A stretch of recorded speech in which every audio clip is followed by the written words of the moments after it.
Wow, it's already like so enlightening just to learn the definition of the two words because you're right, we use jealousy all the time.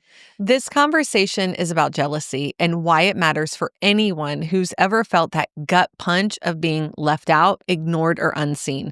We're talking about those full body reactions, chest tightening, stomach dropping, racing thoughts that so often get mislabeled as weakness or immaturity.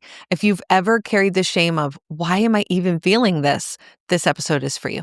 With our guest, Dr. Joli Hamilton, will dive into the neuroscience of jealousy, how attachment wounds shape its intensity, and why shame compounds it, and how neurosomatic tools can transform jealousy from reactivity into powerful information for healing. Welcome to Trauma Rewired, the podcast that teaches you about your nervous system, how trauma lives in the body, and what you can do to heal. I'm your co-host, Elisabeth Kristof, founder of BrainBase.com, an online community that uses applied neurology and somatics for personal development, growth, and behavior change. And I'm your co-host, Jennifer Wallace. I'm a neurosomatic psychedelic preparation and integration guide, and I bring your nervous system into peak somatic experiences.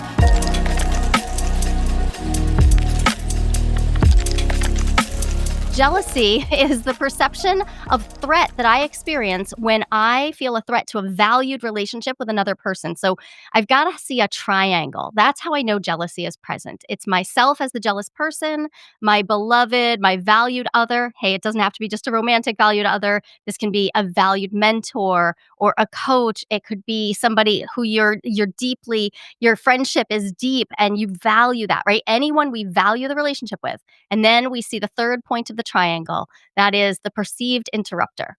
The perceived interrupter is not, they don't necessarily have to be doing anything, right? But if we perceive them as a threat, boom, that's how I know jealousy is at work. This is different from envy. I can experience envy with just one other person in the picture. I want to be what they are. I want to have what they have. I want to have the results they have. I want to have the car they have. I want to have the boyfriend they have, whatever it is. That's envy. And of course, jealousy and envy can show up at the same time as well. And so we may be dealing with both jealousy and envy because if I perceive that interrupter and I compare myself to them, when I do, it's very likely that I'm going to find myself envying something about them. I want to be like them. I want to find myself feeling more pretty, more intellectual, more witty, funnier, whatever it is. In that comparison, I'm caught in my envy. And when jealousy and envy show up at the same time, we really have two of the gnarliest and most ignored emotions in our bank of like, hey, nobody really wants to go after that. But still, they're going to show up and they're often going to show up at the same time.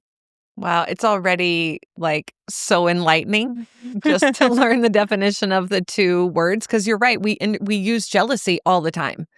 And so let's unpack these components just a little bit deeper in the relationship of social survival, because I think that's really important, especially in the context of complex trauma and where attachment is the root of dysregulation. So jealousy has deep roots in human survival. Keeping bonds intact means access to resources, protection, and belonging, and it signals potential threat to attachment security.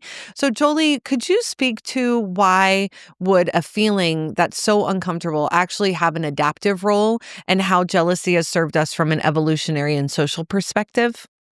Yeah, this is one of my favorite things to have ever learned about jealousy, and that is that we're hardwired to experience jealousy from infancy. When we think about jealousy, we often think about our romantic connections. We think about maybe being a teenager and feeling swept off of our feet and then feeling absolutely swept by the tidal wave of jealousy. But think earlier. Think back to when you have an infant in your arms and that infant needs you for survival. In that moment, the only thing the infant can do when they feel an interruption to the bond with their caregiver is to freak out, right? What else can they do? They can cry. That is the mechanism. And so researchers have actually seen that jealousy can be spotted way back, 5 months, 6 months old. And we can see it specifically when there's an interruption from a third person. So babies interact differently when they are put in a study condition. If you give mom, say, a book to read, a baby will react one way. You have a baby doll in mom's arms. Infant acts a different way. So we can see that jealousy is rooted not just in our, we need to be socially included, but in our, we need to be socially included or we die. Mm. And then we fast forward into our later romantic attachments, and the vast majority of us will transition into feeling our attachment system attached to our romantic connections, hopefully also to some of our friendships. I mean, that's actually what I would hope for most of us. And so we feel that same system online. But in the meantime, in the 10 years or 20 years between that infancy and when we start to feel romantic jealousy, it's the same mechanism, and no one generally has received any education about what do I do when this shows up.